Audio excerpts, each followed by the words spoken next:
बिस्मिल्लाहिर्रहमानिर्रहीम। अस्सलामु अलैकुम। सेंटर पॉइंट सरा ज़यम मोहम्मद फ़हीम। तकरीबन शपग वो म्याश्तो ना मुंगा दा खबर और दा चे IMF सरा डील तकरीबन फाइनल की लग्या दे और IMF सरा बाजमुंगा स्टाफ लेवल मुआहदा उशीदा IMF पूरा स्टाफ पाकिस्तान तरागे इस्लामाबाद के वज़ीर से गुंडा हम वशवा वागे नपस हम दा स्टाफ लेवल मुआहदा नशवा और चिकमा मुआहदा या कम यो एग्रीमेंट 13 हुकूमत सरा शिवो दा पाकिस्तान तहरीक इंसाफ अगर चिकला 30 जून बांधे सरता और से नो पमक करवज बांधे दा IMF लखवा यो नवे प्रेस रिलीज मखे तरागे चमुंगा पाकिस्तान सरा स्टैंड बाय मुआहदा का हुक्म बचिदा न म्याश्तो रपारवी और दे के बा $3 अरब मुंगा बतौर कर्ज हुकूमत ला वर्को दागवी मंजूरी वा और दे बा ऑफिशियल मतलब पूरा यो प्लान दे पूरा यो प्रोसेस दे आगे मंजूरी बा द जुलाई पर मिड के चिकलाई बोर्ड इजलास कीगी आगे के बा मंजूरी वर्कड़े कीगी और व्या पाकिस्तान ता दगा $3 अरब तकरीबन $3 अरब दी अब मिलावीगी दे दा पारा नवे शर्तु नवी कम चे जोड़ शरायतु आगा जड़े मुआहदे रपाराऊ दे पारा नवे शर्तु नदी और पहला नए शर्त पर हम दक्का दे चिदा बिजली बा तकरीबन ₹4.5 फी यूनिट ग्रानीगी और गैस बा हम 50% ग्रानीगी नूर हम शराइत पर के बलाशी दी खो आगे नपस नन पहला नए कारोबारी रोजवा अख्तर दौरान दाख्तर द्वेमा रजवा चिका दा ऐलान मखे तरागे और नन दा आगे नपस मुंगा गुरु पहला कारोबारी रजवा और स्टॉक एक्सचेंज पाकिस्तान पर तारीख के पहला जल आगे और थ्रेश होल्ड चो आगा एबव का आगे न 1300 और चिकला 5% ना ज्यादा आगे के इजाफा और शवानो यो घंटे दा पारा कारोबार इसार करे शो तकरीबन 2200 पॉइंट आगे के इजाफा मखे तराला कमच देना अवल दुमरा लग वक्त के दा पाकिस्तान पर तारीख के कला हम नवा रागले बल ख्वाता मुंगा डॉलर कीमत हम तकरीबन 14-15 रुपए रापरे और चिकम 286-285 के खर्चे द आगा 270 रुपये ता रागे द सरो जरो कीमत के होम कमे रागले दे और फी तोला पाकिस्तान के नन पयोरस के सृची दी आगा वजरा और 800 रुपये अर्जान शिवी दी ग्रानी होम रिपोर्ट मखे तरागे कमजे ब्यूरो ऑफ स्टैटिस्टिक दे आगदा हुई द मई बम्याश के पाकिस्तान के 38% चिकम कंज्यूमर प्राइस इंडेक्स दे CPI दे ग्रानी दा दागे शरावा आगा शरा पर जून के 13 म्याश आगा द 38 ना कमशवा 29% तराला और हुकूमत दा हुई जुलाई के मुंगा दा नोरा होम कमऊ दा टोल चिकम दे वक्त की सूरत हाल एटोना पहला IMF और ब्यादा ग्राने पदे खबर को दे वक्त के मुंगसरा मारे मुआशियात डॉक्टर जलाकत खान साहब मौजूद दे। डॉक्टर साहब बड़ा शुक्रिया। जलाकत से पहला खबर खुदा चिकम दा स्टैंड बाय मुआहदा दा आ खुदा आइडेंटिफाई कई और क्लैरिफाई कई हम चे दा नवे हुकूमत रातलो परे यो केयर टेकर सेटअप टाइप ते चे मुंगा गुजारा सरा को तातो खैर दे मुंगा दागे अतो न हो म्याश तो के दन्ना डिफॉल्ट तन दू खो असल मुआहदा बदे नपस कीगी सब आए दगा चिकम मेंजने पीरियड हो दा डेर जातियो ट्रिकी पीरियड होम हो हुकूमत द पारम रियासत द पारम और खल्क द पारा होम आगे की हुकूमत कामयाब शो द IMF सपोर्ट अगस्तों के बिस्मिल्लाहिर्रहमानिर्रहीम। फ़हीम खान डेरा मेहरबानी चलो नावल खबर खुदा रहे दा कम कंडीशन बांधे जमुंगा दा मुआहदा शो प्राइम मिनिस्टर से फाइनेंस मिनिस्टर ता मुबारकी वर्का न वागा गता वर्का पर सारा वर दा कोलम पका दिजिरा पकम शराइत कम कंडीशंस बांधे दा मुआहदा शवेदा देम खबरदार है कि दा मुआहदा चिकम अदा दी मौजूदा हुकूमतों का दादी मौजूदा हुकूमत ज्यादा न ज्यादा टाइम चिकम पाते थे नवागा 2 या 3 म्याश तेरे दागे नपस पदा हार जब केयर टेकर तो डॉक्टर साहब दगे हुकूमत सरा नन नपस 39 रोजे पाती दी लका नन मुंगा गुरु चे 3 जुलाई दे और दा बापा 12 अगस्त बांधे खत्म शी यो कम सलवे रोजे पाती दी वसरा हुकूमत एग्जैक्टली दा हुमागा से यो मुआहदा रसंग के कल द जरदारी से हुकूमत खत्म दो दा हुकूमत खत्म दो न 10 बजे मख के ईरान सर गैस वाला मुआहदा करना न पूरा आगा मुआहदा से कम अदा वाला रसोला ठीक शो बिल्कुल खबरदार है कि कम कंडीशंस लांदे दा मुआहदा शुरू रे कदारी तासु डिटेल्स ओगोरी कना नो रारवान चिदा मुआहदे कम इतलाक बकीगी द शराइत वगैरह द 10 जुलाई न नाफिज कीगे ठीक शो IMF सारा चशवेदा और मायो स्टडी कथा परुन पे दा आगे के दा हुई कि यार द दिम कल दा मुआहदे इतलाक खुशी दा नाफिजुल अमल शी नो 742 चीजों दा सिकम दी अगब चिकम द डेली लाइफ कि यूज की द आगे चीजों दा आगे कीमतों बहुखी के पाई की कोल्ड ड्रिंक्स के गोली दी चीनी दी उरीदी साबुन माचस बिस्कुट शैम्पू कपड़े इलेक्ट्रॉनिक्स मेडिसिन ठीक शो कना जी जी देना अलावा दे मुआहदे पर शराइत के दो यार सुपर टैक्स पर लगे هغه ولګېدو بیا په ګاډو باندې کم ټیکس ریټ او په هغې کې اضافه وشوه په انکم ټیکس کې اضافه وشوه همیشه دپاره کلم چې په بزنسمین باندې هغه ټیکس ولګي که هغه هر رنګه ټیکس وي که هغه ډایرکټ ټیکس وي او که هغه انډایرکټ ټیکس وي د بزنس کمیونټي هغه سایکي داسې جوړه ده چې هغه ټیکس د خپل جیب نه ورکوي هلته چې ورکړي خو څه ناڅه طریقې سره هغه ټیکس چې کم دی نو هغه عوامو ته کنزیومر نه اخلي کنزیومر نه اخلي چې هغه کم پروډکټ خاصوي د هغې نه دي نو که دا سوپر ټیکس دی ټیک ته یو ډېره ښه خبره ده په مالداره خلکو مطلب د زموږ د سوسایټۍ مالدارترین خلک چې کم دي په هغې باندې دا ټیکس ولګېدو خو هغې په څه نه څه شکل کې به د دې اخري چې کم برډن پروزي هغه به په عام سړي باندې پروزي او هغه به دغه کوي نو که د دې معاهدې لاندې ټیک ته چې کم زموږ هغه د ډیفالټ دغه ادروایز موږ تقریبا 8 میاشتې ضایع کړي دي چې کومې د آی ایم ایف سره د ساګدار صاحب خبرې اترې کې دي هغې نه پس دا معاهده وشوه نو هغه د ډیفالټ هغه خطره چې کومه وه هغه دغه شوه تاسو خپل د ریمارکس کې یاره د ډالر پرایس ویلو د ډالر کم پرایس 285 یا 290 یا 280 به چلېدو نو دا د ډالر او د روپۍ ریل ایکسچینج ریټ نو دې کې ډېر هغه سپیکولیشن و چې خلکو ډالر اخیستي او دې دپاره یې اخیستي چې یاره دا به دغه کېږي دا به نور هم ګرانېږي موږ به پکې پرافټ سیوا کوو ذخیره اندوزي شی و هغې کې ټیک شو نو خلکو هغه سپیکولیشنز کم کړي وو هغه ډالر یې اخیستې وو هغې ته چې دا پته ولري چې آی ایم ایف سره معاهده وشوه اوس د آی ایم ایف د معاهدې نه پس به د چاینا یو ای ای او کوم هغه پلیجز کړي دي سعودي عرب هغه پیسې هم پاکستان ته راځي د ډالر انفلو چې کومه ده پاکستان ته سیوا شي نو هغې نن په ډومبه ورځ هغه کاروباري ورځ راوه نن هغه ډالر بهر ته راووتل او د ډالر پرایس چې کم دی نو هغه یکدم راګزار شو دا خو ډېره ښه خبره ده روان ورځو کې به د ډالر پرایس نور هم کمیږي خو دې سره سره چې کم به زمونږ د یوټیلیټي بل چې کم د آی ایم ایف د کنډیشنز لاندې به د بجلی یا د ګیس ریټ کېږي یا پټرولیم لیوي چې کومه ده هغه به سیوا کېږي نو زما خپل دغه دا دی چې ګراني به سیوا کېږي ګراني به کمیږي نه آلدو چې کوم مونږ امپورټس وغیره کو زمونږ هغه پیریټي چې کومه د ډالر روپي هغې کې به امپروومنټ راشي زمونږ ایکسچینج ریټ کې ښه ډاکټر صاحب کوم ذکر وکړو چې مونږ ته به ایکسچینج ریټ باندې ګزاره وشي زمونږ پاکستان کې دا زمونږ یو بدقسمتي ده چې مونږ زیاتره شیدونه بار نه راغواړو که هغه روجه شي که هغه دال شي که هغه غوړي شي که څه شی هم شي او مونږ د بار نه راغواړو د ډالر ریټ راکمېدو سره ټیک ته دلته به ګراني خو راځي ټیکسونه خو لګېدل خو هغه امپورټ بل چې دی او هم موږ باندې کمیږي نو آیا دا به هلته کمپنسیټ کېږي نه مطلب چې کومه دې وخت کې چڼه بار نه راځي یا لوبیا بار نه راځي د هغې چې کوم هلته کنټینر ولاړ دی په کراچۍ باندې د هغې ډالر کې پیمنټ به ارزان کېږي ډالر 280 290 نه کمیږي 250 240 ته راځي نو آیا هلته کې بیا دا چې کوم کاروباري کس دی هغه ته به ارزان نه پروزي الله دې کړي چې دغه ټول ارزان شي او دا د 200 نه هم زما ښایست دی چې ښکته راشي ډالر ټیک ده خو خبره دا دی چې دې سره سره نور فیکټرز هم ګوري حکومت چې کوم دی الیکشن ته به ملک کې به الیکشن کېږي په الیکشن کې به زما خپل ښایست دا دی چې څومره پولیټیکل پارټیز په الیکشن کې دي هغې دا خو آی ایم ایف چې کوم موږ ته پیسې راکوي دوی ورسره یو ریفارم ایجنډا هم راکړې ده چې تاسو به دا ریفارمز په اکانومي کې کوئ ټیک شو هغه د کوم یو الیکشن ته چې د سپیشلی کومې غټې پارټۍ دي دی خپل اکنامک ایجنډا او په خپل مینیفیسټو کې به دغه ته ښیي زما په خیال ډېر ضروري شیزونه دي چې هلته کې ریفارمز راوستل پکار دي نو هله به د دې معاهدې او د دې هغه دغه فروټ چې کوم دي هغه عوامو ته میلاویږي نمبر 1 دا دی چې پرایویټایزیشن سره به څه کوئ زمونږ سټیټ اون انټرپرایز چې کوم دي یو اندازې مطابق 600 ارب روپۍ د کال زمونږ نه په دا خوري ټیک شو چې زیاتې خوري دا که مونږ تنخواه وګورو او دا پنشن وګورو نو دا زمونږ 13-1400 ارب نه سره د فیډرل ګورنمنټ بل چې کوم دی سیوا دی دا دی چې یاره سایز اف ګورنمنټ به څه وي همدغه د غټ شپ په د کابینې چې پکې به 200 کسان ناست وي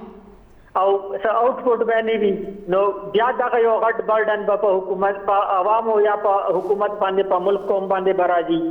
دې سره سره یاره ستا پبلک فاینانسز سپیشلی د ټیکس حوالې سره د ګورنمنټ د ایکسپینډیچر حوالې سره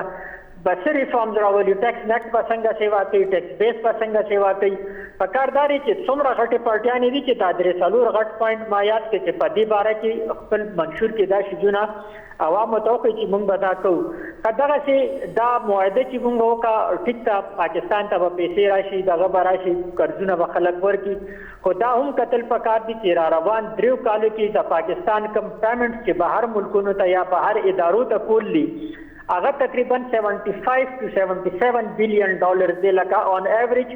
25 بلین ډالر زموږ پر ایئر چې کوم دی هغه پیمنټس د انټرست یا د پرنسپل اماونټ په مچ کې کوو بالکل نو دې لپاره حکومت چې کوم دی هغه سب سټیپس به اخلي یا د حکومت سټریټجی څه ده یا د روان حکومت سټریټجی څه وي نو کله پورې چې دا ټول شیزونه کلیر شوي دي نو موږ نشو ویلی چې د IMF دا کومه معاهده پاکستان سره وشوه د دې به څومره په پاکستان په اکانومي ډاکټر صاحب تاسو په خپل پوزټیو امپیکټ وي تاسو اکانومست یې په خپل تاسو سټوډنټ لایف نه تر اوسه پورې تاسو به کافي الیکشن کتلی وي تاسو ته به 70 الیکشن هم یاد وي تاسو ته به 80s هم یاد وي 90s هم یاد دي 2002 2008 2013 اور 18 هم یاد دي 2023 الیکشن غنه چې دا الیکشن د ټولو پارټیانو لپاره به د دې منشور چې کوم بنیاد دی هغه به اکونومکس او دنه اول آیا زموږه اکانومي د چا پاتې شوی دا منشور کې دنه مخکې دینه مخکې لاست ایئر په 2013 الیکشن یا 2018 الیکشن درې وړو غټو پارټیانو خپل اکونومیک مانیفیسټو ورکړی و چې په هغه کې د تحریک انصاف هم شامل و پاکستان مسلم لیگ نه هغه زیاتره انرژي کرایسس نو هغه وخت تاسو کله ګورئ وو کنه چې نه دي مایل دغه کړو او دا پټولو کې بیس منشور چې هغه د تحریک انصاف دغه په 2018 کې چې کوم اکونومیک ایجنډا ورکړی و کوم تا خو افسوس خبره دار چې کله په حکومت کې رالو چې سی په منشور کې ویلو په هغه یو شکم عملونه کو هغه خیر شبرزدی صاحب وی چې کله زه چیرمن اف بی آر هم شو معلومات تاسو کو چې پلان څه دی نو یو پلان خو نشته بس راځه او کار کوه نو دا د حکومت یو مسله خو سردار ته وایي چې دغه خلک چې کم دی وخت کې ایوان کې ناستي په دې خلکو باندې سو کلاس اچي آیا حکومت دا افورد کولی شي لکه خپل ځان ته به هم ګوري مونږ خو چې ټیکس بیس سیوا کې تاسو براډن کې دغه ټیکس چې کوم مونږ نیټ ته نو چې زیاتره کسان دین بیا لاس اچي نو هغه د کم چې دوی په اقتدار کې راولي د دوی فاینانسرز دي د دوی لپاره جلسې کوي الیکشن ورله کوي کمپینز کوي دوی لپاره ګاډي اخلي ګران ګفټونه اخلي دا ګران سټیپ آیا حکومت اغستی شي بالکل دي شي اخستې کله پورې چې ټول دا دغه اونکي چې قوم او ملک کم دی دا مخکې دی او سیلف انټرست کم دی دا دویم نمبر دی دا شاته دی او افسوس خبره ده چې همیشه د لپاره کم سیلف انټرست چې وینو هغه مونږ په نېشنل انټرست باندې ته پریفرنس ورکو که تاسو څنګه د فاینانسر خبرو کا دغه چې مونږ ګورو چې یاره په کار داري چې اګریکلچر ټیکس چې کوم نه هغه ولګي په غټو زمیندارانو باندې غټ لینډ لارډ دي هغه ټول په پارلیمنت کې ناشې په خپل ځان باندې څوک ټیکس لګي په مونږه لګي کنه په سیلری کلاس باندې نو اوس دې کې زمونږ زیات تر دغه چې کم دی د دې معاهدې دغه نه پس زمونږه انډایرکټ ټیکسونه به ډیر زیات سیوا شي اوس هم الریډي زمونږه 60% هو انډایرکټ ټیکس دی بلکې زیات ته غینا 5800 ارب چې کوم دا 9400 دی د کې تقریبا 5800 ارب بمونږه دغه انډایرکټ ټیکسونه ناخلو ان ایوریج زموږ په ملک کې کم دی بلکې زبر د ټول زموږ د کم غریب ملکونه چې دا کې ټولو ان ایوریج 75% ټیکس چې کم دی هغه انډایرکټ ځکه انډایرکټ ټیکس کلیکشن ډیر آسان وي په شیزونو باندې ولګوا هغه مال کوم پروډوسر دی هغه شاته په خپل قیمت کې شامل کی بلکې پاغي کې د پروډوسر فائدہ وي میل ملاپ کې وشي چې لږ چیزونه خرشوي پنځه خو یو پنځه چې کوم دی هغه پټ کی خو ټیکس په لاسو والو باندې دا عوامو نه کلیکټ ځکه انډایرکټ ټیکس په کنزیومر باندې لګي چې څوک هغه یوز کوي هغه شیز په هغه پیکیج هغه په خپل پرایس کې هغه شامل کړی وي ډېر ډېر شکریہ ډاکټر زلاقت صاحب جی سر او دغه څه به چې کوم دا یوټیلیټیز چې دي لکه ګیس بجلی وغیرہ د دې په هم ډیر زیات پرایسز سیستم دی هغه سیوا کیږي ګرانی دا روانه ډاکټر صاحب ډیر شکر ډاکټر صاحب او ګرانه ته ځان برابر کې دا سو کم نه وي چې د دې به اثر سوي صرف مبارکه ور کوي وزیر اعظم صاحب وایي چې دا د اسحاق ډار صاحب ګټه دا د آرمی چیف صاحب ګټه دا وزیر خزانه ګټه دا د پورا سټاف ګټه دا بیا وی دا زموږ سعودي عرب مرګره دا ګټه دا هر یو نوم چې هغه ورته هغه ټول شکریا ادا کړی دا چې دا ګټه دا او اخر شنو بیا دا وزیر د نواز شریف صاحب هم ګټه دا اب بار ملک ناس تو ارسه کړی دی خو د دې ارس ګټې قیمت به مونږ ورکو مونږ ته څوک دا نه وایي چې د دې به مونږ څه قیمت ورکو صرف یو سایډ ښیي او ښې خبرې کوئ بدې خبرې مه کوئ چې د دې اثر به څه وي لږ خبر خو کوئ چې اخر د دې اثر به څه وي او د دې اثر به په کاروباري طبقه باندې څه وي په دې به هم خبره کوو یو وړه شان دمې نه پس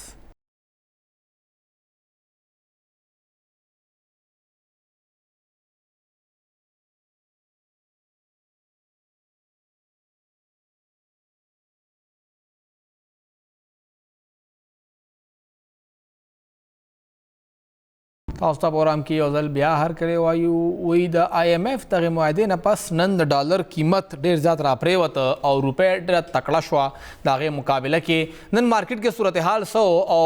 بوستان صاحب خو سهار یو پرایویټ ټي وي سره خبره کوله وی ډالر خرڅولو والا شته اغستو والا نشته دومره مارکیټ کې حالات جوړ شوي دي پېښور مارکیټ کې صورتحال څه دي په دې خبره کوو دې وخت کې نصیر صراف صاحب موږ سره موجود دی نصیر صاحب ډېره شکریا نصیر صاحب د IMF سره معاهده وشوه او قرضه را روانه ده خو اختر پکې تیر شو پلانه نن کاروباري ورځ وه پېښور کې ډالر څه صورتحال و ډالر قیمت څه روان او دا نن ورځ او بیا اختر نه پهله صورتحال څنګه و مهرباني جی تاسو موږ له ټایم راکو موږ نه تاسو کوئ واقع چې نن ریټ کم په بازار کې خو چونکې اوپن مارکیټ کې نن نومړی ورځ وه او بینک چې نو دا بند بینکونه بند وو بینکینګ کلوز نو هغه ایگزیکټ دا غي وسم پته نه لګیدا چې انټر بانک سره کله د انټر بانک ریټ راشي دا غي سره ایگزیکټ پته ولګي چې څنګه انټر بانک څومره کم شو اوپن مارکیټ خو به هر حال باغي باوجود هم نن په ټول بازار کې تقریبا د 15 نه تر 20 روپو پورې ډالر چې کوم وخت مارکیټ کلوز شوی دا غي نه کم لکه 285 باندې اختر نه مخکې بند شو جی جی جی نو نن 278 روپے او 79 روپے باندې خو د سیو چې کله به اوپن مارکیټ د سړي چې هر غنټه کې چینج کیږي کنه کله یو روپے بر لاړ شي کله یو روپے ښکته راشي صحیح سبا څه صورتحال ګوره ته خپل هم په دې باندې کافي نظر ساتي دا چې کوم IMF سره معاهده شوې ده د دې په اثر باندې سپروزي مارکیټ ډالر باندې ډیفینټلی سر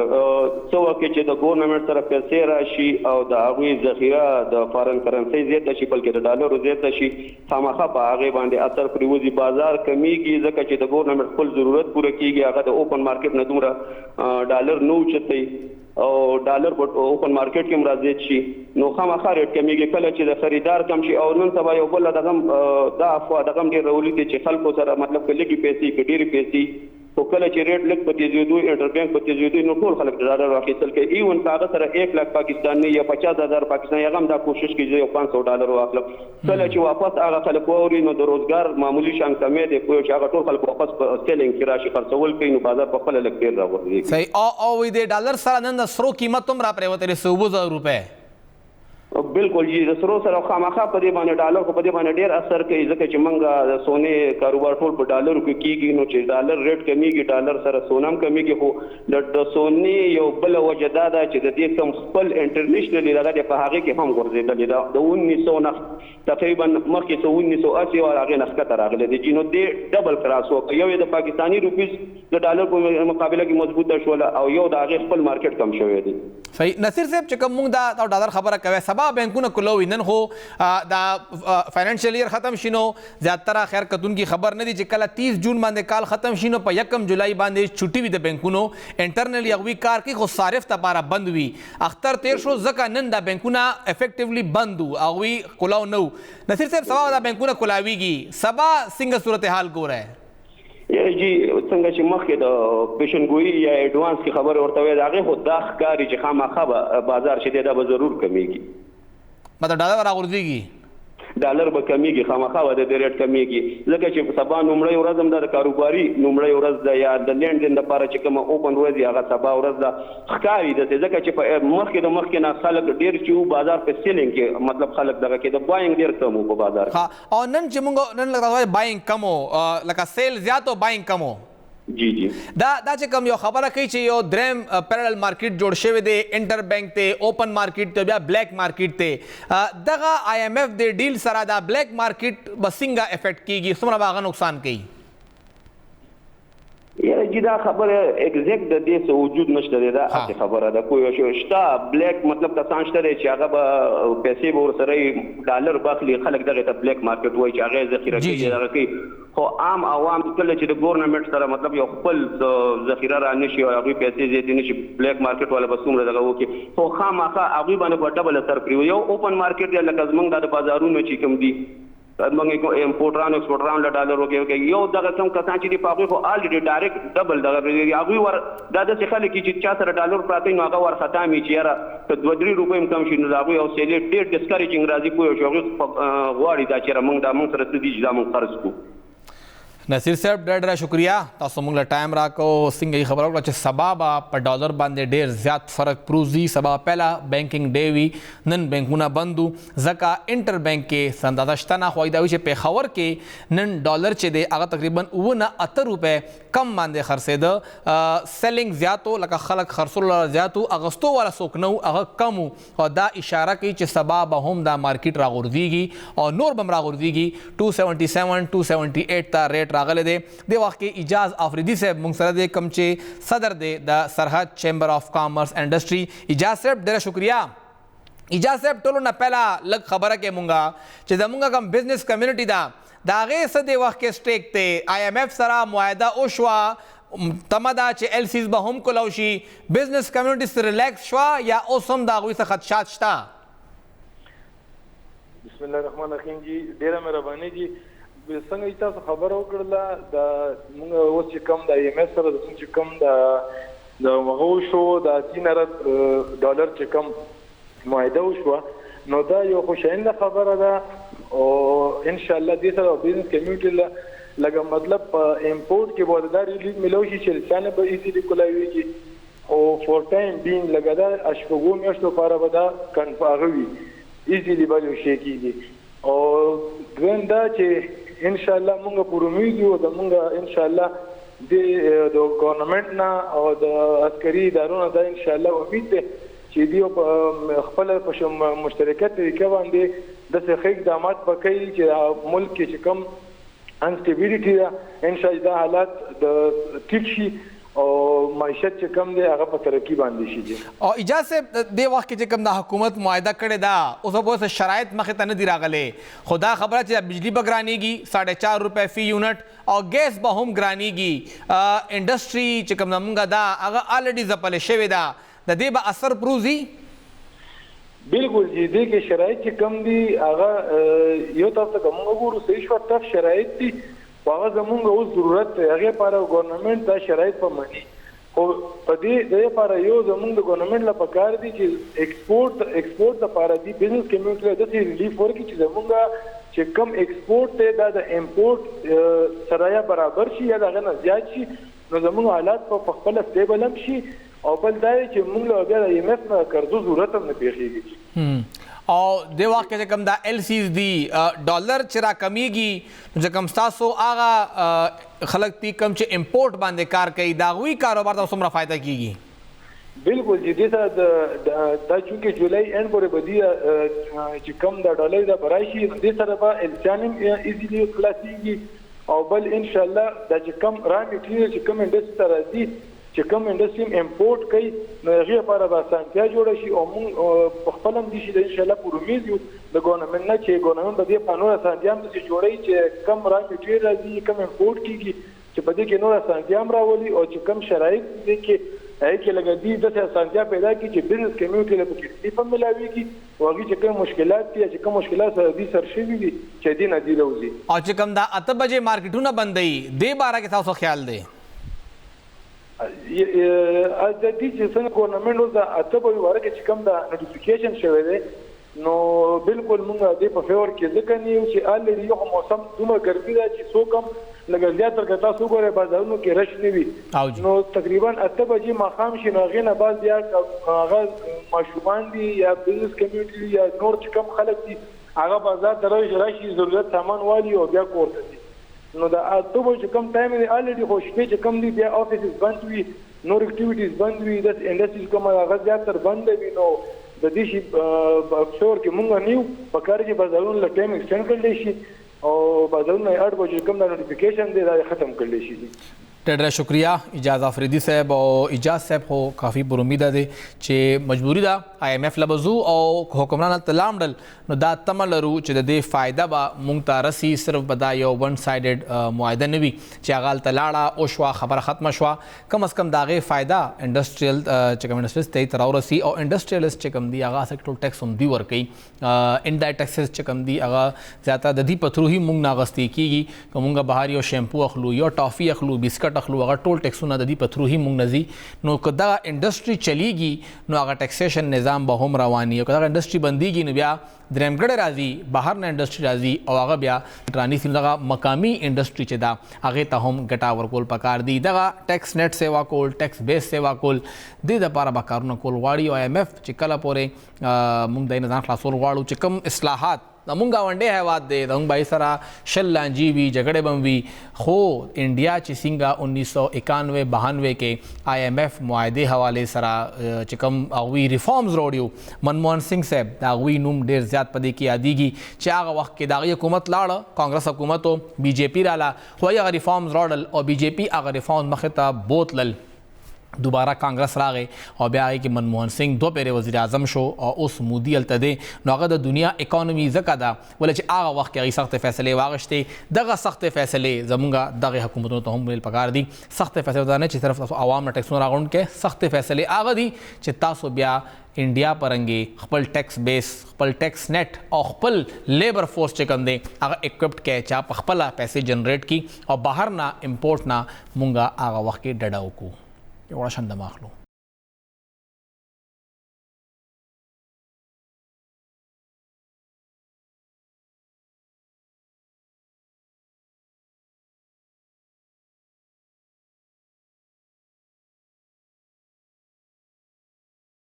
اوستا پروګرام کې یو ځل بیا هر کله وایو پرویز خټک صاحب آخرکار اغوی کلو رالل اوس پورې خبر جگہ مې کې دی هغه کلو نه کې دی هوس اغوی کلو تنقید او دا خبره وکړه چې د 9 مې څومره هم احتجاج شوی دی هغه پورا پلانینګ سره شوی او دا نه دا چې هغه خلک راوتل او څه شوی دی پورا منصوبه بندي شوی و چې د کور کمانډر په کور باندې GHQ باندې به حمله کیږي او څنګه به کم د ټارګټ کیږي او بیا هغه نه پس بل خواته د PTI سایډ نه هم جوابي وار راغی چې تاسو پارټای نه تلې تاسو کینګز پارټای ته روانې او ذکر دادې خبر دادې چې هغوی اوس د پارټای نه خټک صاحب د ایستو پورا پلانینګ هم کړی دی اطلاعات څه دي او اسلام آباد کې د وخت کې سره روان دي هلته څنګه غوسې دي په خبره کوو د وخت کې موږ سره جنگ اور د جیو گروپ نا سینئر صحافی وقار ستی صاحب موجود تھے وقار صاحب بہت شکریہ ہمیں وقت دینے کے لیے سر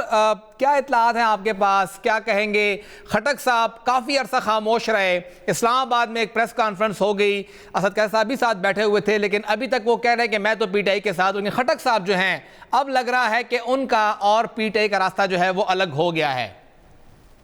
بہت شکریہ آپ کا دیکھیے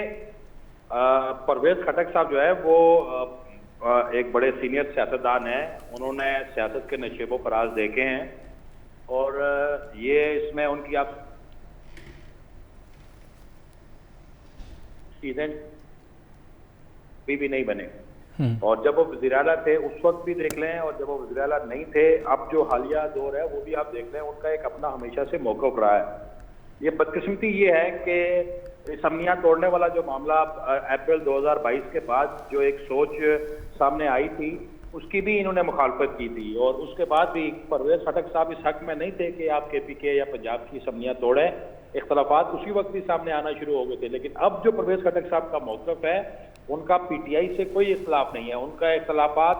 جو ہیں وہ عمران خان کی ان پالیسیوں سے ہیں جن کی وجہ سے PTI اب اس نہج پہ پہنچ چکی ہے کہ اس کا نام لینا بھی جو ہے وہ ایک طرح کا گناہ سمجھا جا رہا ہے اور پرویز خٹک صاحب نے کبھی سوچا بھی نہیں ہوگا جب وہ PTI میں آئے تھے کہ ان کا جو ان کی سیاست کا انجام جو ہے وہ کیا ہوگا अब उन्होंने इस सूबे में एक अरसे से सियासत की है, वो पायनियर्स में से वो शामिल हैं, पीटीआई के बुनियादी अराकीन में से शामिल हैं, और आपके सूबे केपीके में उन्होंने इस पार्टी को चलाने में और आगे बढ़ाने में बड़ी मेहनत की है। आप ये नहीं कह सकते, वहां पे इमरान खान को एक एक जो घर है उसमें तारुफ को करवाने में परवेज खट्टक और दीगर चंद लोगों का बड़ा किरदार है। बिल्कुल। इस वक्त अगर आप ये कहते हैं कि हम उनकी पॉलिसियों से नहीं है या उनका जाती मौक़िफ़ है, तो ये कोई सियासी बात नहीं है। इस वक्त पीटीआई की क़यादत को खुलकर ये कहना चाहिए कि जो स्टेट मुखालिफ जो पॉलिसीज हैं, पाकिस्तान मुखालिफ जो इक़दाम हैं, उनको मजम्मत करनी चाहिए। जी। और सर क्या इत्तलात हैं आपके पास, खट्टक साहब नई पार्टी बनाएंगे या इस्तेहकाम पाकिस्तान पार्टी में शामिल होंगे? देखिए, इसके बारे में कुछ कहना कबल वक्त है। इस्तेहकाम पाकिस्तान पार्टी जिन लोगों ने बनाई है, मैं जाती तौर पर यह समझता हूँ कि परवेज खट्टक उन लोगों से सीनियर हैं, उन लोगों से ज्यादा नशेब व फरियाद उन्होंने इस जंग के वो सियासत के देखे हैं, और जो हमारे जो पड़ोस में जंग एक वो जारी थी अफगानिस्तान में, और पाक अफगान जो ताल्लुकात है उसके ऊपर भी उनको बड़ा अबूर हासिल है। आप इस्तेहकाम पार्टी वालों के जो लोग शामिल हुए हैं उनसे उनका कंपैरिजन नहीं कर सकते। वो एक सीनियर सियासतदान है, उनकी सियासत से इख्तिलाफात की है वो जा सकते हैं, लेकिन जो उनका तरीक़ाकार है, जो उनकी हुबुल वतनी है, आप उस पर क्वेश्चन मार्क हम नहीं लगा सकते। अब देखते हैं वो अपनी पार्टी बनाते हैं या वो इस्तेहकाम पाकिस्तान पार्टी में जाते हैं या वो किसी और बड़ी वो सियासी पार्टी में जाते हैं, इसके बारे में कुछ कहना कबल वक्त। सर ये भी इत्तलात हैं कि पीपल्स पार्टी के साथ भी उनके रवाबित हुए हैं और मुस्लिम लीग नून के साथ भी हुए हैं, लेकिन जो इनकी एक शर्त है कि हुकूमत में फिर वज़ीर आला वही होंगे, मामला वहां पे अटका हुआ है।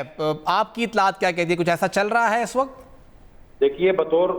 उस सियासत के तालिब इल्म के मैं ये मानने को तैयार नहीं हूँ कि कोई भी सियासतदान इलेक्शन से पहले ये शर्त लगाए कि मैं वज़ीर आला होऊंगा। वज़ीर आला बनने के लिए मतलूबा नताइज लेने और देने दोनों बड़े जरूरी होते हैं। बिल्कुल। और जहाँ तक किस जमात में उनका झुकाव है, देखें पीपल्स पार्टी उनकी मदर पार्टी है, वो उसमें रहे हैं, उन लोगों के साथ, उन शोधा के साथ उनके ताल्लुकात थे। मुस्लिम लीग नून जो है उनको केपीके में बंदे चाहिए। अभी हालिया दिनों में आपको पता है एक और जो छोटी पार्टी थी तहरीक इस्तेक़लाल खैबर से शाजीगुल वाली, हाजी शाजीगुल अफरीदी वाली, वो शामिल हुए हैं नून लीग में। तो नून लीग की कोशिश होगी कि केपीके में अपनी ग्रिप वो मजबूत करें। यही ऑफर तो पीपल्स पार्टी के पास भी है जी। अब देखते हैं कि जो है वो खट्टक साहब का झुकाव किस तरफ होगा। सही। सर क्या इत्तलात हैं महमूद खान साहब की? सुनने में आ रहा है कि वो इस्लामाबाद में हैं, कहीं नज़र नहीं आ रहे हैं। उस्मान बुज़दार साहब भी पार्टी से आलमोस्ट अलग हो गए हैं, छोड़ गए हैं, खट्टक साहब भी चले गए हैं, बाकी दो वज़ीर रहते हैं। परदलाई साहब तो गिरफ्तार हैं, वो कह रहे हैं कि वो अभी तक खान के साथ ही खड़े हैं, लेकिन महमूद खान साहब का कुछ अता पता नहीं लगा कि वो किधर हैं। महमूद खान साहब का वही सूरत हाल है कि 2018 में ना उनका पता था कि ये कहाँ से आए हैं, और ना असेंबली टूटने के बाद पता चला है कि वो कहाँ गए हैं। लेकिन वो जहाँ भी हैं, परवेज खट्टक के मुकाबले में उनका जो सियासी पद काट है वो बहुत छोटा है। वो तो इस बारे में सवाल ही नहीं पैदा होता कि वो आइंदा किसी ऐसी गेम में हो कि दोबारा वो सीएम बने या कुछ और हो। लेकिन बहरहाल पीटीआई के ऊपर एक वक्त है, ये इम्तिहान का वक्त है। जो भी खानदानी वो सियासतदान हैं और जो सियासत के नशेब व फराज वो समझते हैं, वो बड़ा फूक फूक के कदम रख रहे हैं। तो आपको लग रहा है कि महमूद खान साहब भी जो है वो फैसला कर चुके हैं मुस्तकबिल का? देखिए, इंडिविजुअली तो उन्होंने अपना फैसला करना है, लेकिन अभी तक कोई ऐसी इत्तला नहीं है कि उनके साथ कोई बहुत बड़ा ग्रुप है या बहुत बड़े किसी धड़े को वो लीड कर रहे हैं। धड़ा अगर वहां पे कोई है तो वो परवेज खट्टक के पास है या कुछ लोग असद कैसर के पास हैं।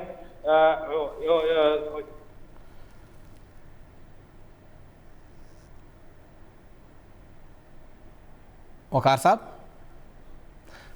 साहब से ज़मूंगा रबता मुनकश दोबारा सरमूंग रबता कऊ दावी आवाज़ कट शो आवी उमदे हवाले सरा तफसील राकाउचे दे वक्त के महमूद खान साहब सरा सा खास खलक देखवा निश्तरे डेर लख खल को सरागुई योजे शिविदी और दागुई द पाटे दे वक्त की सूरत हाल दे हो चिकम खलक जिक्र राजी जे ज़्याद का सांदी वर सरा और देखवा तरा ओडी या चर तरावान दी दागुई तादाद चले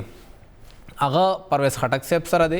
दा इतलात हम चाहे सर देश या पिंद देश या 50 पूरे खलक थी दा खुद ज़्यादा घट नंबर देखो ब्याम अंदाज़ा उमदा करा चे देश तो पूरे हो कम अज़ कम कसान आई सर अश्ता हो बल ख़ताई बखपल ज़िला के दन ना हम खलक दावी खिलाफ वलाड़ दी नो खटक से बखपल ज़िला के ब्यास सके और नोर कम कम कसान अवी सर की दीशी दगे सियासत हवाले सरा दावी मुस्तकबिल हवाले सरा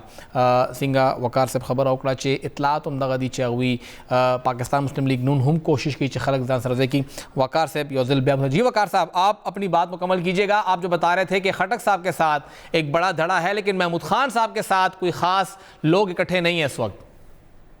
कि जो आप अपने इस सूबे केपीके की डायमेंशंस बड़े बेहतर तरीके से समझते हैं। जो मालाकंड डिवीजन है ना, इसकी सूरत कुछ और है जी। इनको 2018 के इलेक्शन में जिस तरीके से वो फायदा पहुंचाया गया या अनडू फेवर दी गई वो आपके सामने है। और इलेक्शन के बाद भी ना आप ना हम ना कोई भी ये प्रिडिक्ट नहीं कर रहा था कि अगला सीएम कौन होगा। बिल्कुल, वो एक हादसाती तौर के ऊपर आए थे और जिस तरीके से आए थे उसी तरीके से वापस चले गए। और इस वक्त उनकी पोजीशन ये है कि वो तो एक गिरफ्तारी नहीं दे सकते थे। आपको याद है जब वो जेल भरो तहरीक शुरू की थी तो वो मिलते कर रहे थे एसपी की कि यार मुझे गिरफ्तार ना करो।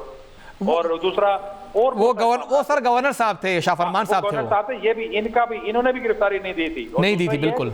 हाँ, इनके साथ कोई धड़ा नहीं है इस वक्त। कोई ऐसी इतला कम से कम मेरे पास तो नहीं है कि उनके साथ कोई धड़ा है। जी। वो अगर मेरा ख्याल है कि शायद परवेज खटक साहब जो फैसला करेंगे, मेरा वैसे हंच है, मेरे पास ये इन्फॉर्मेशन नहीं है कि शायद वो परवेज खटक साहब को ही टो करेंगे। और सर आपकी इन्फॉर्मेशन में खटक साहब के पास कितने लोग हैं? इतलात आ रही हैं कि 30 हैं, 35 हैं या 50 हैं, लेकिन आपकी इतलात के तहत कितने लोग हैं जो कि साबिक पार्लियामेंटेरियन के साथ होंगे? पीटीआई केपीके की जो मैक्सिमम क़यादत है, जिसमें मुराद सईद के अलावा कुछ और लोग हैं जो उनके वो मौक़िफ़ के साथ नहीं है। बाकी जो ज्यादातर अक्सरियत लोगों की जो है, जो भी वहाँ के एमपी एमएनएज हैं, वो खटक साहब के साथ। यानी जिसने ईद अपने घर पे गुजारी है वो खटक साहब के साथ हैं?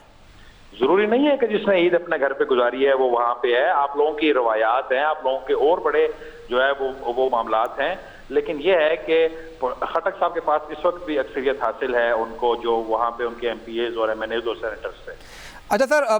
काफ़ी इतलात आपके पास और भी होंगी। दुबई के बारे में ज़रा अपडेट कीजिएगा कि वहाँ पे जो बड़ी बैठक हुई है दो बड़ों की, उस हवाले से क्या अंदर की खबर है, क्या कुछ होने जा रहा है? कोई शेयरिंग फार्मूला हुआ है? पंजाब की हद तक ही हुआ है या उसमें सिंध और हमारा सूबा भी शामिल है? देखिए, ये जो चीज़ें आ रही हैं, मार्केट हो रही हैं या छप रही हैं, मैं उनमें से कोई बहुत सारी चीज़ें ऐसी हैं जिनको मेरी समझ में वो नहीं है और मेरा नहीं ख्याल कि कोई ऐसा होगा। मेरी कुछ लोगों से बात हुई है और मेरी इतलात के मुताबिक अभी तक सिर्फ यही वो हो रहा है कि इलेक्शन कब वो कराया जाए और पीटीआई का जो वोट बैंक है उसको किस तरीके से दोबारा वो अपनी जो जमातें हैं वहां तक कैसे वो पहुंचाया जाए। अब केयर टेकर जो सेटअप है डेफिनेटली उसके ऊपर भी बात हुई होगी, लेकिन इलेक्शन के बाद वाले जो मामलात हैं ये तो हो सकता है कि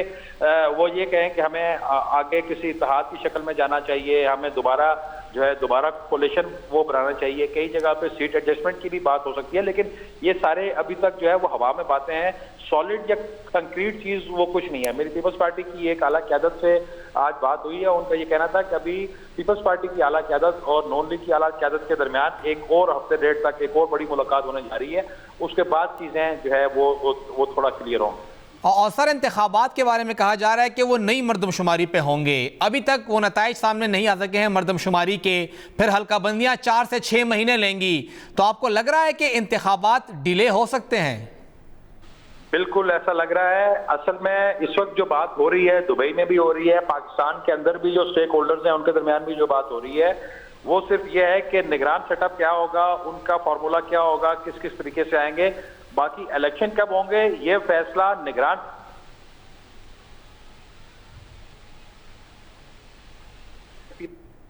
है, ये इलेक्शन कमीशन का काम है। और आज आपके नॉलेज में होगा कि इलेक्शन कमीशन ने एक और नोटिफिकेशन निकाला है यकम जुलाई को कि तमाम जमातें वो अपने अपने जो सिंबल्स के ऊपर इलेक्शन लड़ना चाहती हैं वो दोबारा एप्लीकेशन वो दें और दोबारा इलेक्शन कमीशन से रिव्यू करें। इसका क्या मतलब है? तो अभी ये चीजें बहुत सारी रिफाइन होनी है, बहुत सारी चीजें होनी है। जो लोग ये कह रहे हैं कि इलेक्शन अब होंगे कब होंगे, मैं नहीं मानता कि इतनी जल्दी इलेक्शन होंगे। बज़ाहिर ये नजर नहीं आ रहा। अभी जो कंसेंसस होता नजर आ रहा है मुख्तलिफ चीजों के ऊपर वो ये है कि केयर टेकर सेटअप जो है वो कब आएगा, ये वफाक में, सिंध में और बलोचिस्तान में। और उसके बाद फैसला होगा। उसके बाद एक इतला ये भी है कि ये सियासी जमातें सारी मिलकर कोई चार्टर ऑफ इकोनॉमी करना चाह रही हैं जिसका दुरानिया, और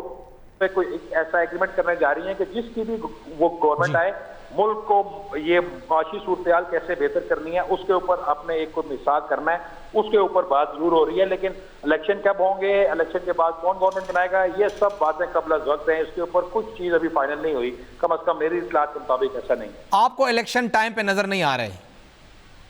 जो हालात हैं बज़ाहिर वो इंडिकेशन नहीं कर रहे कि इलेक्शन जो है वो जल्दी हो जाएंगे। बहुत बहुत शुक्रिया सर हमें वक्त देने के लिए। वकार सती साहब सीनियर सहाफ़ी और दागुई ताल्लुक जंग और जियो ग्रुप सर दे लग पदे बांधे हम रिकैप पकार दे आखिर दा तरीके कार सदे जमुंगा दे वक्त कम मरदमशुमारी दागे तस्दीक अमल बा 8 जुलाई ना शुरू कीगी। तस्दीकी अमल बा 2 हफ्ते अगली अगा तकरीबन दगा 21 या 22 या 23 जुलाई पर मुकम्मल कीगी और दावी कीगी चे 30 जुलाई या 31 जुलाई या 1 अगस्त पर चकम दा काउंसिल ऑफ कॉमन इंटरेस्ट थे मुश्तरका मफादात कौंसल दा नताइजबा अलत खुदली कीगी। अलत के बाद अदे अप्रूवल राजी और ब्या बद आगे न पास आगे अप्रूवल बांधे चे मुंग बा उस नवे इंतखाबात पा दा नताइज बांधे कहू आगे न पास बदा टोला डेटा छदा अब इलेक्शन कमीशन तदी इलेक्शन कमीशन मुताबिक दा बा कम अज कम 120 नवाला तर 180 दिन अखली सलोर नवाला शपग म्याश्ते कदा पा अगस्त के कार शुरू हम कीनो अगस्त सितंबर अक्टूबर और नवंबर दा क जंगी बुना कारू कीनो अले हम नवंबर एंड अपोरे या दिसंबर अपोरे बा दा हल्का बंदे मुकम्मल कीगी। ब्याव चरता इलेक्शन शेड्यूल राजी और ब्याव इलेक्शन कीगी कच्चरे नवे हल्का बंदे कीगी अले नो दा बा हम ब्या फरवरी एंड या मार्च स्टार्ट ता खबर दी और ब्या 12 या 13 मार्च बांधे रोजा हम दा हाल दे वक्त जैसे दे खैबर पख्तूनख्वा के परवेज खटक साहब उस जानला बेला पार्टी या बला पार्टी की दरना शमूलियत ऐलान कई लग्या दे और विलिकीगी कि दगा हफ्ता के नंदा गुल रजदा और एन मुमकिन द जुमे पोरे बा खटक साहब दा ऐलान उकी चा बले पार्टी ताबा लाड़शी या बखपला पार्टी शुरू की पर खदा हो दा ऐलान बा कीगी या ना खटक साहब को खदा एन मुमकिन दा च खबर नूरा होम लेट शी पहा या वाफ्ता के दन नकार नशी महमूद खान साहब बिल्कुल द स्क्रीन ना गायब दे सिंगा वकार सती से वो चरातम नो नखकार द और चलावड़ नो नखकारी चरत नाराग और चरत लाड़ अड़ो पता न लगी हो परवेज लाई से दे वक्त के गिरफ्तार दे और उस हम गिरफ्तार दे सूरत हाल तक से दुआ वज़ीर आला दे वक्त द पीटीआई न लाड़ल उस्मान बुजदार हम ते लाड़ और परवेज खटक साहब हम इफेक्टिवली दागुई ना लाड़ दागा हम खबर ख़त्म शुआ बाकी दो सरा पाती दी है कि मियाँ गायब दे वलाड़ दे कन दे वलाड़ इस पता न लगी खुदागुई बारा के हम वकार साहब दागुई चहकार दे से चागा बा ज़्यादा वक्त तेर न की अब हम सिंगा से खटक साहब लाड़शी अब हम वसा लाड़शी खैबर पख्तूनख्वा सियासत रवान दगा हफ्ता लफ्ज़ों के दन्नवा डेर ज़्यादा गर्मा गर्मी भी गहमा गहमी भी पता बो लगी च हवा रुख कम अड़खता दे एवढा चंद माखलो।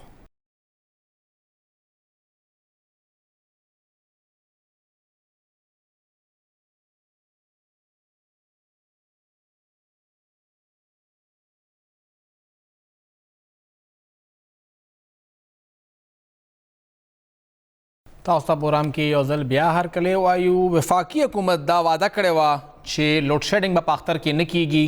खो बिजली ही पाख्तर के न मिलावेदा ज़्यादातर जेउन के कमुंगा शोरो द पेखवर नौ को द पेखवर सुमरा कलीवाले इलाके वे सुमरा खारिये वे आल तक पा औसतन कमुंगा अख्तर रोज़नम शुरू को नो हर 2 घंटे पस बा यो घंटे बिजली नवा स चकम खुशकिस्मत हो आल तबा 3 घंटे पस यो घंटे बिजली नवा खो लोड शेडिंग बखा मखा के द बिजली बखा मखातला और डेढ़ दस लग जेउन हो चे आल तक लोड शेडिंग दौरान 4 घंटों पुरेवा मतलब अल्तबा हर 15 घंटे पस यो घंटा बिजली नवा खो ज़्यादातर जेउन के बा उमदा सूरत हाल हो चे अल्तबा 2 घंटे पस या हर घंटा पस बिजली नवा स द पेशा लागे से पिश्तखरा साइड शो दारमंगी नन हम अगवी रावत्यू नन अगवी स्ट्राइक करे जा करे दे या रिंग रोड साइड शो अल तक 15 और शपक घंटे बिजली नवा पा 4 सदा के हम द सूरत हाल हो मुख्तलिफ जेउन के अलता हम सलोरना 15 घंटे बा बिजली बंद हवा 2 घंटे बराला ब्या बिजली लाड़ा कमुंग द कोहाट खबर को अल्ता हम द सूरत हाल हो मुंग द करक खबर को लकी मरवत खबर को په بنو او لکی مرد کې خو ګیس او بجلی دواړه نه او په ګنټو بنو